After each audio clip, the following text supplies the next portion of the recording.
Ici Super Abeille en direct de ma coronavirus. Un bout de texte, une instru, de la rage, rien de plus. Je reviens parler d'un monde qu'on joue à la roulette russe, de ce système immonde qui favorise les virus. On manque de masques, de dépistage en tente. On manque de lits, d'infirmières et de temps. Et manque de peau, de politiciens compétents. Cela laisse crever le service public depuis 30 ans. Austérité budgétaire et logique comptable sont incompatibles avec l'étymologie d'hôpital. Il faudra bien pourtant mettre la thune sur la table. Qui est le numéro de Saint-Pierre aux portes du paradis fiscal? Faut se faire à l'idée que les vieux, les enfants, les malades sont inutiles à ce système qui n'aime que ce qui est rentable. Jésus renvoya du temple les marchands indécents. Fuck ces managers du temps qui se prennent pour des médecins. Le budget des Leprus, censé répondre à cette crise, au mépris de tous les risques, fut divisé par 10. Brigitte faisait la quête des pieds jaunes avec sa cheerleader pour enflouer l'hôpital, mais on nage en plein délire. Une communication catastrophique de la partie connard d'amateurs. Y'a qu'à lire se contredire, Mr Macron sur Twitter. Si gouverner c'est prévoir, alors ces pitiés de pacotille méritent de finir leurs jours aux écoutilles.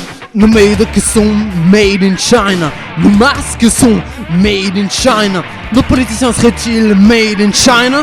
Fabriquer à la chaîne, nous ment sur toutes les chaînes. Nous compte les morts, l'État compte les sous. Macron fait couler le sang des innocents. L'État est assassin, le MEDEF assassin. Bureaucrate assassin, cravate assassin. Motherfuckers! Sous le choc, oublie le passé.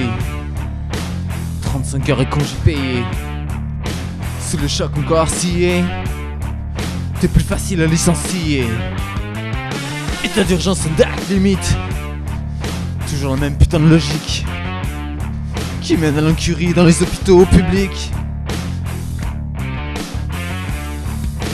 Une pensée ici aux soignants sacrifiés, aux livreurs, aux caissiers, aux caissières, aux caissiers, aux fragiles, à nos vieux, aux SDF gazés à qui l'on crie de rentrer chez eux. Parmi les points positifs, la pollution en chute libre et les eaux de Venise qui redeviennent limpides. On entend à nouveau des chants d'oiseaux en ville. Faudrait-il confiner à vie le mince connard de virus? Jamais plus enfermé, jamais plus confiné. Je serai de toutes les manifs, je bousculerai vos sommets. Pour ma prochaine garde à vue, je ronge les barreaux pour retrouver Aurélie et Aurélien Barreau. Après les incendies d'Australie ou Amazonie, les manifs massifs pour un monde plus joli. D'Algérie au Soudan, du Chili au Liban, on réalise soudain qu'on n'a pas fini de se battre. Il y a 300 ans à peine, la peste vint par un bateau nommé le Grand Saint-Antoine au beau pays d'Artaud. La cargaison des teufs fut débarquée sans quarantaine avec les puces du virus pour faire du profit à court terme. On nous crie c'est la crise mais c'est l'apocalypse. N'appelle pas à la police, c'est un massif collapse. Et si malgré mes graines, le nouveau monde tarde à naître, on voit dans les nuances de gris des monstres apparaître.